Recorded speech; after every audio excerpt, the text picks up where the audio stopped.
Então agora nós passamos a palavra ao Luiz Roberto. Estamos muito contentes que você veio. Que seja um bom tema de aprendizado para nós. Nós passamos a palavra a ele.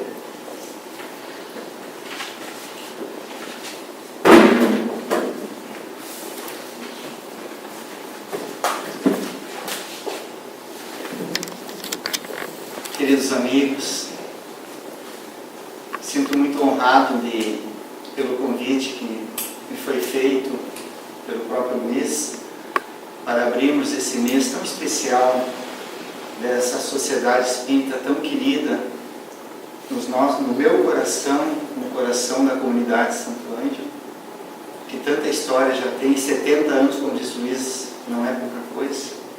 É um trabalho intenso de muitos corações, de muitas pessoas que dedicam seu tempo, dedicam sua inteligência, dedicam suas mãos, para que outros possam também receber o consolo e a informação da doutrina espírita.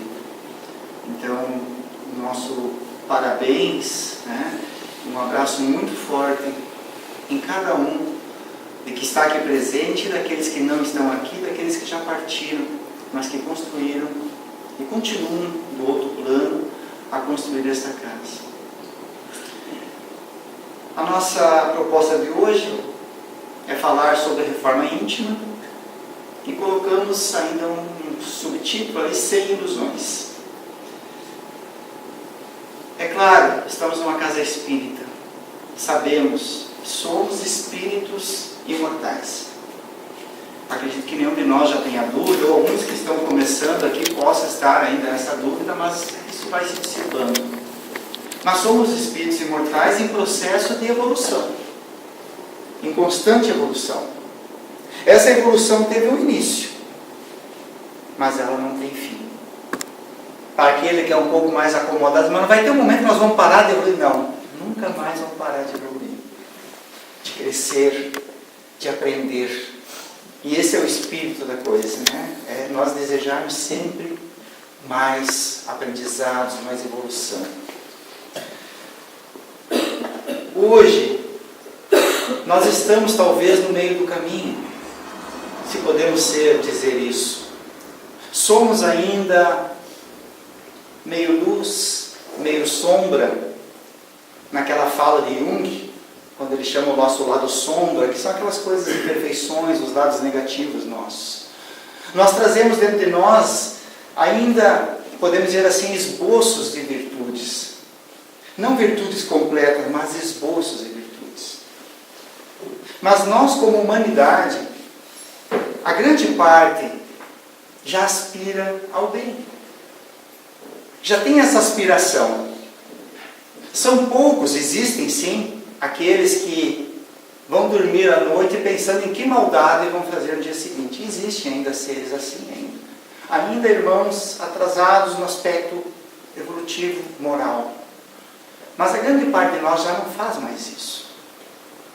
Mas isso provoca às vezes algumas coisas estranhas. E eu vou citar para vocês e vocês vão entender o que eu estou falando. É muito comum, agora, ultimamente eu não tenho visto, mas já apareceu várias vezes, aquela questão de, numa estrada, próxima a uma cidade, um caminhão se acidentar. O caminhão virou.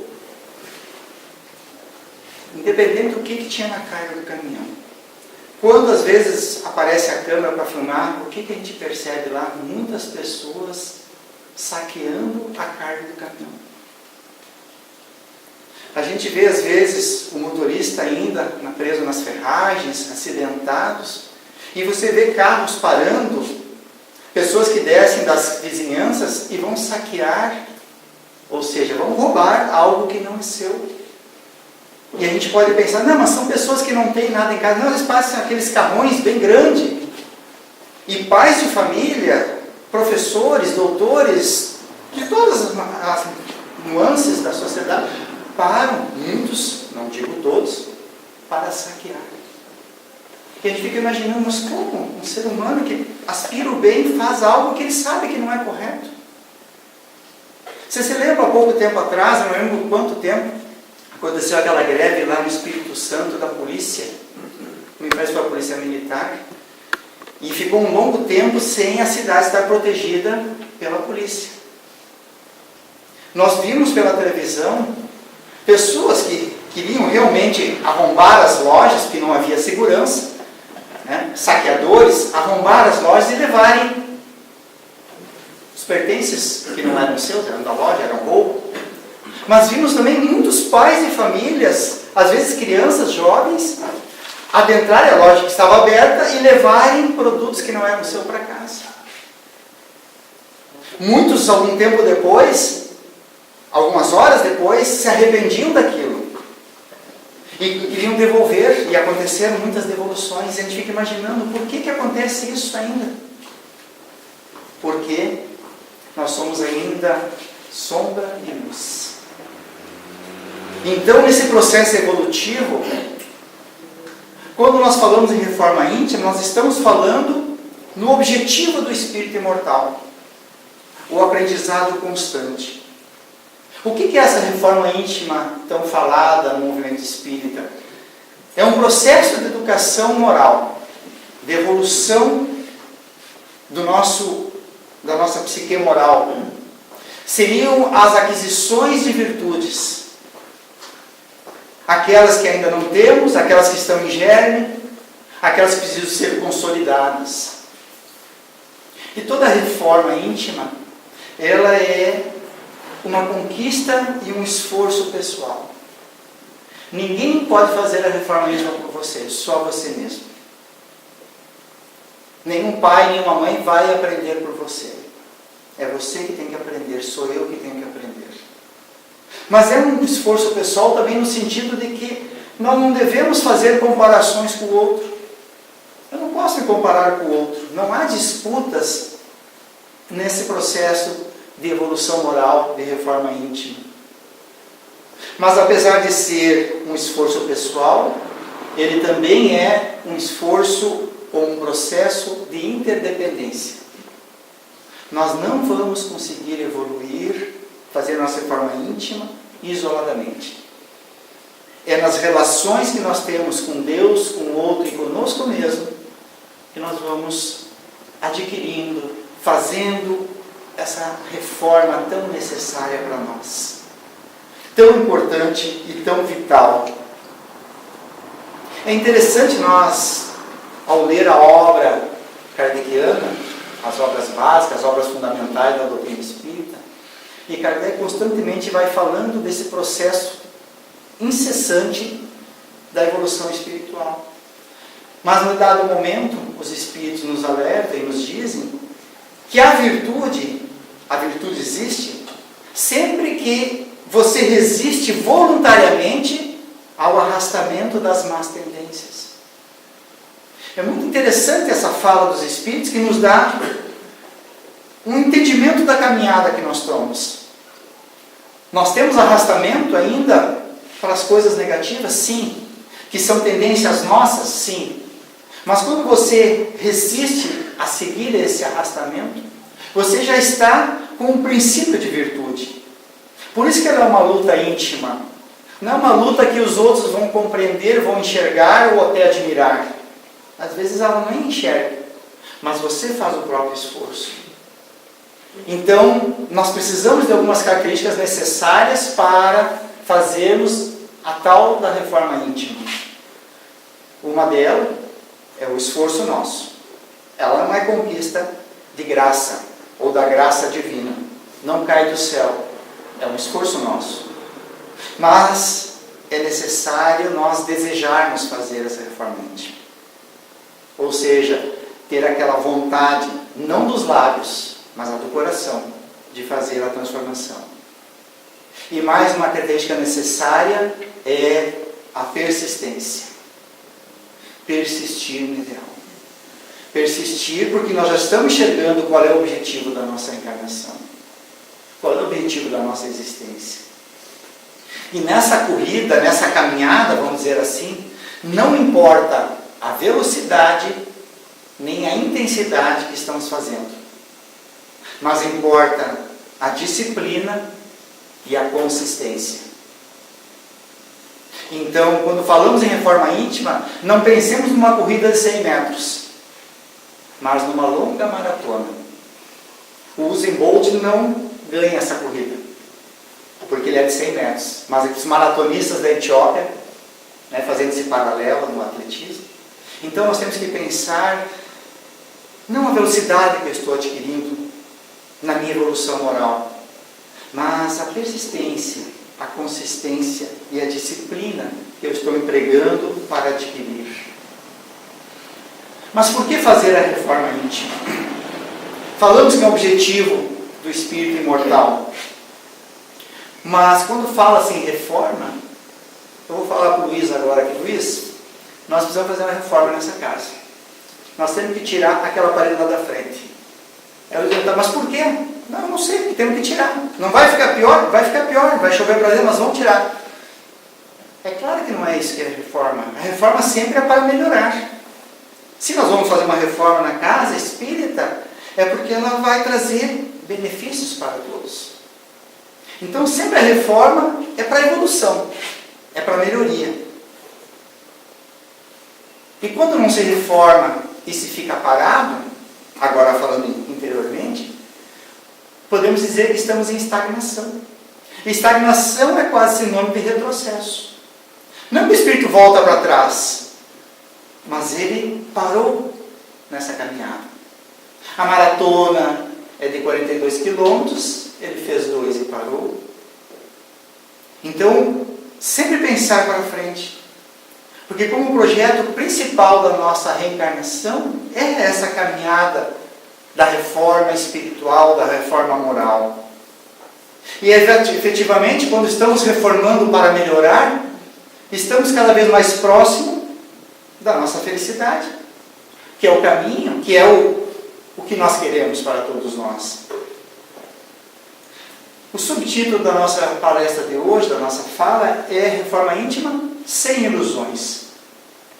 Por que sem ilusões? Nós somos muito ainda autoiludidos. Mas nós temos que ter consciência de muitas coisas. Nós já vencemos muitas imperfeições. Senão nós estávamos aqui hoje, estaríamos no mundo primitivo ainda. Já estamos alguns passos, alguns metros à frente. Mas a jornada ainda é longa. Ainda temos uma caminhada longa para conseguirmos estabilizar as aquisições, as virtudes morais. Kardec faz uma pergunta que nos deixa às vezes assombrado no Livro dos Espíritos aos benfeitores. Questão 895 do Livro dos Espíritos. Não sei se você se recorda. O pessoal decora os números e as questões. Eu não consigo decorar algumas só, mas essa aqui eu tenho que ler. 895. Kardec pergunta assim: além dos defeitos e dos vícios sobre os quais ninguém se enganaria, qual é o sinal mais característico da imperfeição? Kardec está fazendo uma pergunta que eu acho que a gente não faria, mas a capacidade intelectual dele é muito grande.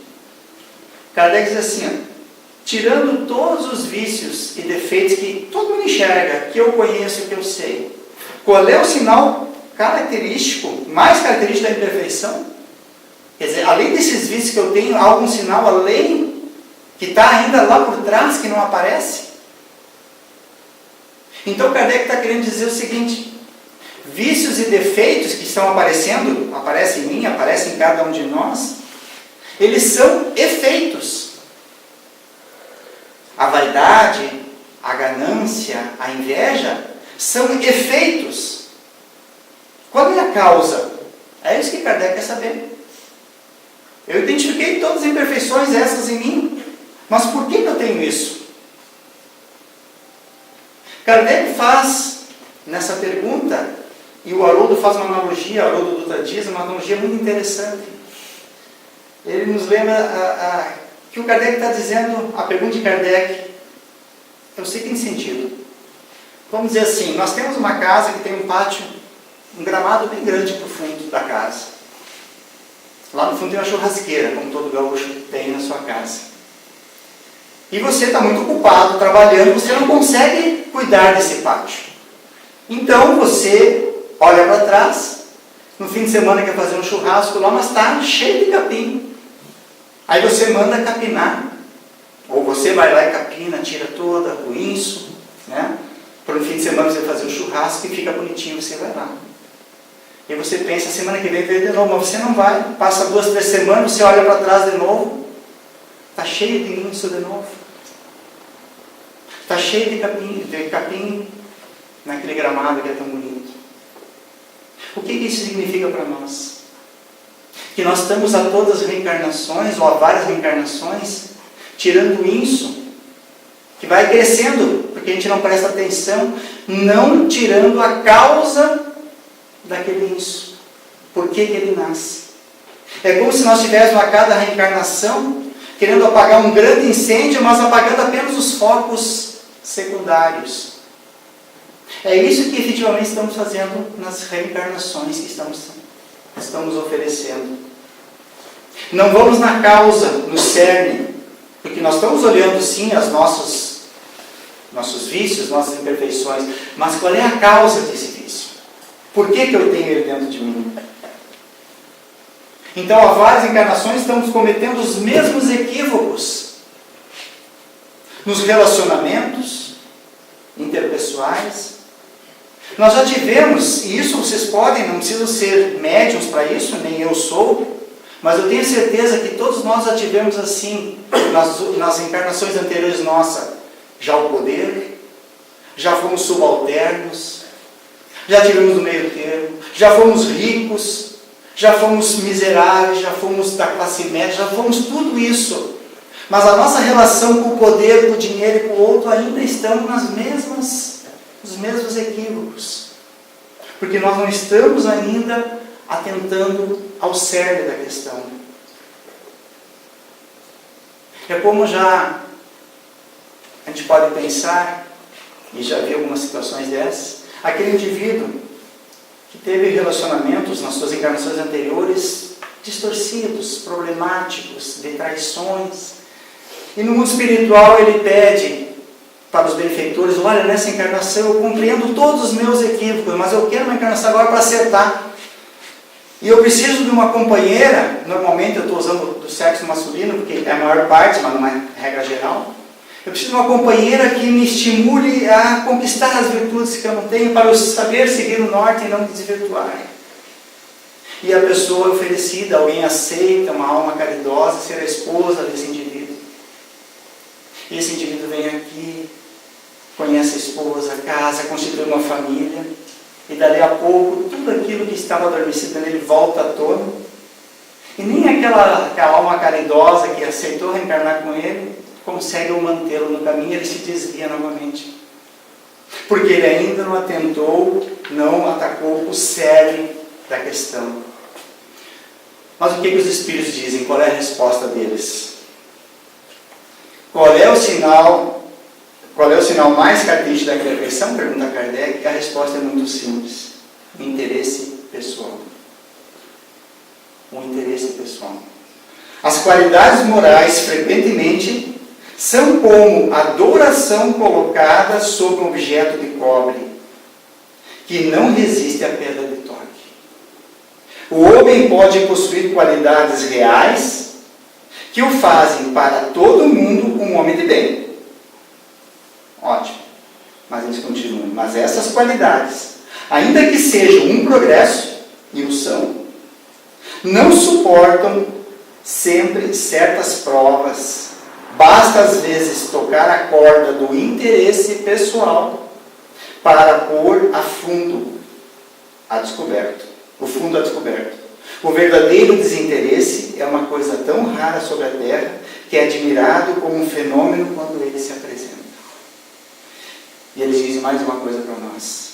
O apego das coisas materiais é um sinal notório de inferioridade, porque quanto mais o homem se prende aos bens desse mundo, menos compreende a sua destinação.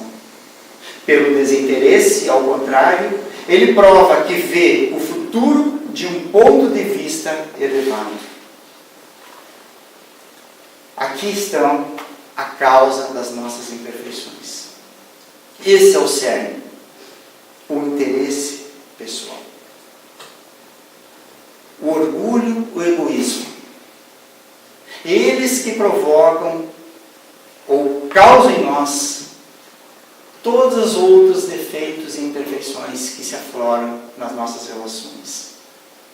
Quando nós começarmos a olhar sob este ângulo para nós mesmos, vamos conseguir identificar e saber como vencer a causa das nossas aflições.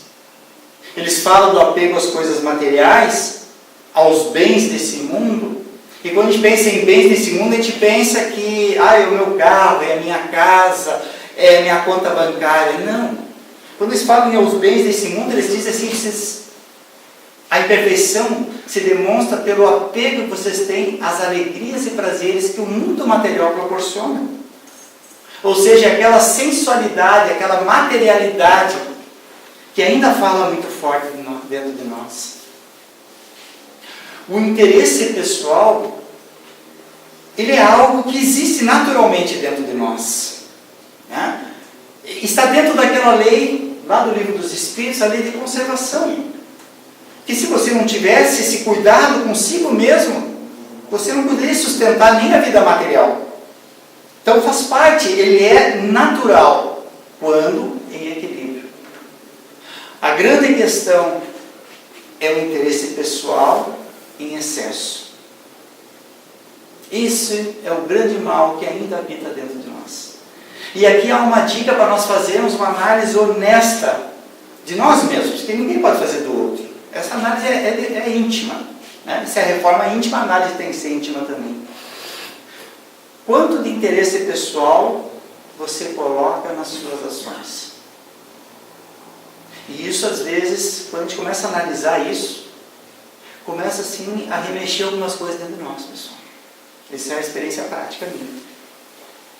Quanto que você faz na sua ação, no seu dia a dia, no seu cotidiano, que o seu interesse pessoal está sobrepondo a tudo?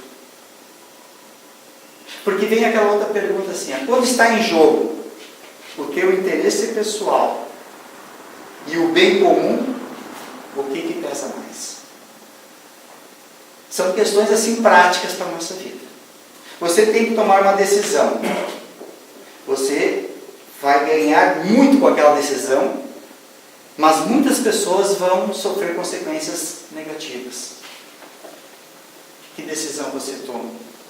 Ou o contrário, você vai tomar uma decisão e você vai sair prejudicado, mas muitas pessoas vão ser beneficiadas. Que decisão você toma? Como diz os Espíritos, nós ainda tomamos a decisão ainda voltada para o nosso interesse pessoal. Interesse pessoal que circunda também aqueles que nos cercam. Né? Aquelas pessoas que são os nossos mais próximos entes queridos. Mas isso que estamos falando, como dissemos, é para tirar ilusões sobre a nossa reforma, mas não é para desanimar. É para nós estarmos lúcidos, para estarmos conscientes em que ponto estamos da evolução. Sem auto-enganos, sem achar que somos já espíritos quase bons, mas também sem achar que somos espíritos tão para trás assim. Mas saber aonde estamos. Porque hoje, no nosso nível de entendimento, nós não devemos mais nos perguntar se nós somos orgulhosos, se somos vaidosos, se somos egoístas, ciumentos ou invejosos. Mas no entendimento que nós temos hoje, nós temos que perguntar o quanto isso ainda predomina nas minhas relações. Porque nenhum de nós aqui deixou de ser orgulhoso ainda. Nenhum de nós deixou de ter egoísmos dentro de si ainda. Então, sejamos honestos conosco mesmo. Todos temos isso dentro de nós ainda. Interesse pessoal, certamente. Mas o quanto isso, a porcentagem disso está nas minhas relações com o outro. Porque se isso está acima de uma média, acima dos 50%, vamos dizer assim, é porque eu estou muito forte, eu estou indo muito para trás no processo evolutivo. Quanto de relação com o próximo na minha vida eu jogo meu interesse pessoal? A gente sabe que isso acontece até nos casamentos, nas relações, porque às vezes a pessoa está relacionando com a outra porque o interesse pessoal, ela me satisfaz, ela me faz feliz, ela atende às minhas necessidades, então eu estou nesse relacionamento. Mas à medida que ela já não faz mais nada disso, não atende a minha necessidade, eu já rompo os relacionamentos. Veja quanto ainda estamos de interesse pessoal na nossa vida. Então a grande questão é de discernimento de valores. Nós sabemos discernir. Qual é o ponto de vista que eu estou enxergando a minha existência? Do ponto de vista da materialidade, como diz o Espírito, daquele apego, daquele gozo do prazer material, ou já estou olhando pelo lado da espiritualidade? De que às vezes as coisas que estão acontecendo, materialmente elas não são agradáveis. Mas com o olhar do Espírito imortal eu enxergo que ali há o aprendizado. Ali há a solução de muitos males do passado se eu souber enfrentar aquilo com resignação, com coragem, com entendimento das leis divinas atuando em mim. Então, falando em valores, nós temos que analisar, novamente é uma análise íntima. Que valor damos à humildade? Que valor damos à compaixão? Que valor damos à simplicidade, à fraternidade, à solidariedade? Que valor estamos dando ao perdão e à caridade? Porque o contraponto disso, dessas virtudes, é o interesse pessoal. Porque se eu dou mais valor à fraternidade, quando alguma coisa afronta nesse sentido, desse sentimento de fraternidade em mim, e que vai ferir meu interesse pessoal, o que fala mais alto? O meu orgulho? Aquilo que eu vou perder? Ou eu manter aquele nível de fraternidade, de solidariedade, aonde eu estou circundando? Assim, meus amigos, o Evangelho, e aqui falamos o Evangelho como o Novo Testamento e o Evangelho segundo o Espiritismo. Ambos. Claro que nós, como espíritos, pegamos o Evangelho do Espiritismo e fica tão claro para nós o Evangelho, mas ambos são um conjunto de estratégia, de formas para nos auxiliar nas conquistas das virtudes, para nos dar uma bússola. Qual é a reforma que eu tenho que fazer? O que eu preciso reformar? Não é o meu nariz, mas é mais profundo. Qual é a reforma necessária? O Evangelho nos ajuda nisso. E o Livro dos Espíritos, especialmente na sua terceira parte, que são as leis morais, e mais especialmente ainda no capítulo 12, da perfeição moral, ali Kardec coloca 26 questões. Não é um capítulo muito longo, são 26 questões. Mas ali Kardec consegue, com os espíritos, traduzir de uma forma simples, muito clara, qual é o caminho para a conquista da perfeição moral possível para nós. A perfeição moral possível. Nós temos Jesus como nosso modelo e guia, que é a aspiração, aonde nós chegaremos. Mas é claro que o amor de Jesus ainda não está ao nosso alcance. Isso vai ser para mais adiante. Então, no Livro dos Espíritos, nós vamos encontrar aquilo que é possível para nós, em questões práticas do cotidiano. Para nós encerrarmos, contar uma história, todos talvez, muitos já tenham lido ela, ouvido, mas é uma história que vale a pena porque remete bem ao nosso tema de hoje, a reforma íntima. Essa história foi contada por Jason de Camargo no livro Educação dos Sentimentos. Ele conta de que um jovem médium iniciante na casa espírita, né? Aflorou a mediunidade, buscou a casa espírita, estava conhecendo a doutrina espírita. Lendo as obras, se deparou com o Evangelho segundo o Espiritismo e olhou aquele tratado, né, de virtudes que está no Evangelho, a conquista das virtudes, e começou a entrar numa certa ansiedade, numa certa, não digo depressão, mas numa preocupação muito grande. Porque ele olhou aquilo, olhou para ele mesmo e disse: meu Deus do céu, isso aqui é muita virtude para ser conquistada. Isso eu não vou conseguir, vou precisar de centenas de reencarnações. E estava dando um certo desânimo nele, né? Porque a gente fica olhando assim para tudo, tem que conquistar, meu Deus, mas eu não quero nem sair daqui, vou me acomodar por aqui, mais ou menos assim. E ele, lógico, a vida cotidiana dele, a sua família, o seu trabalho, encontrava os embates, como todos nós encontramos nos nossos relacionamentos, dificuldades aqui e acolá. Então ele estava, de certa forma, desanimando. Um certo dia, apareceu para ele um espírito e se apresentou como um amigo espiritual. A vida dele era bastante ostensiva e ele conseguiu ter um diálogo com esse amigo. E esse amigo perguntou: o que está te preocupando? João era o nome dele. O que está te preocupando, João? Ele disse: não, expôs para ele as virtudes que eu tenho que conquistar, isso é impossível, né? Dentro de um olhar, né, meio pequeno, mas eu não consigo fazer isso, estava desanimado para isso. E o amigo espiritual, entendendo a situação, disse assim: mas João, e se nós substituir todas essas virtudes aí que estão no Evangelho segundo o Espiritismo por uma virtude só, você acha que é mais fácil? Você consegue? O João ficou muito alegre. Sim, claro, substituir todo aquele manancial de virtudes e conquistar só uma numa encarnação vai ser maravilhoso. Eu aceito a proposta. Qual é que é a virtude? Aí o Espírito amigo disse assim: a virtude é a bondade. A bondade, sim, a bondade. Quando você pensar em algo, você pensar em alguém, sobre alguma situação, pense sempre com bondade.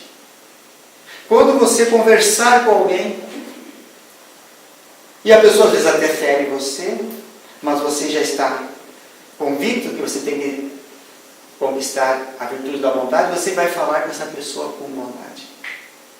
Quando você agir no seu trabalho, no trânsito, no telefone, ou seja, às 24 horas por dia, você faça sempre com bondade.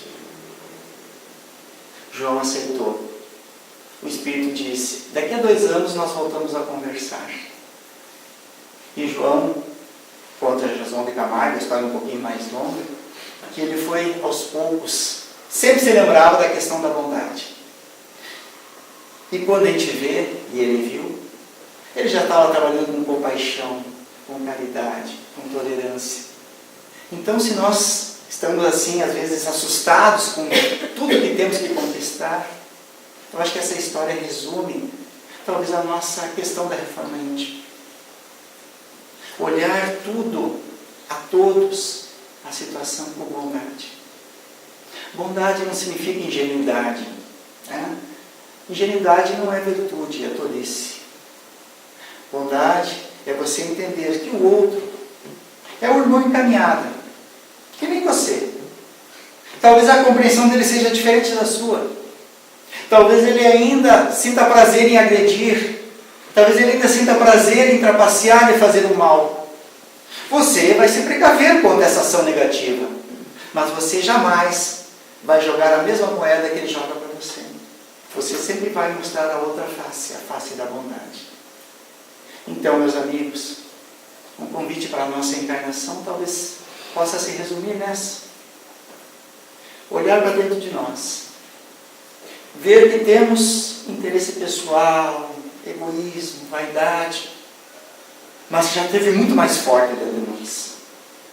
E que agora, conscientes do nosso papel no mundo e da nossa responsabilidade conosco mesmo, assumimos a rédea da nossa vida. Não mais jogarmos o nosso destino nas mãos dos outros. Ah, eu fiz isso porque o Wilson me falou aquilo. Eu fiz isso porque fulano me agrediu. Então, nós estamos dando as mãos, a nossa ação na mão do outro? Não.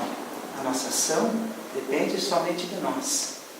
Quando nós aprendemos a agir e não a reagir, já estamos nesse caminho tão necessário, imprescindível da reforma íntima, para que não tenhamos que vir uma próxima encarnação para tirar novamente capins que já podiam ter sido erradicados do nosso jardim. Assim, meus irmãos, mais uma vez, a gente parabeniza a toda essa sociedade, a qual estava falando, eu estou há 20 e poucos anos na doutrina espírita, então desde os 50 eu estou participando aqui da aniversário de 50 anos, né? A gente fica muito feliz por sermos companheiros de jornada, né? Companheiros de ideal, possamos nos unir cada vez mais nesse ideal de divulgar Jesus e a doutrina espírita através do nosso exemplo, da nossa vivência, sabendo que ainda somos imperfeitos, mas que o esforço que estamos fazendo supera as nossas imperfeições. Muito obrigado pelo convite e pela atenção de todos.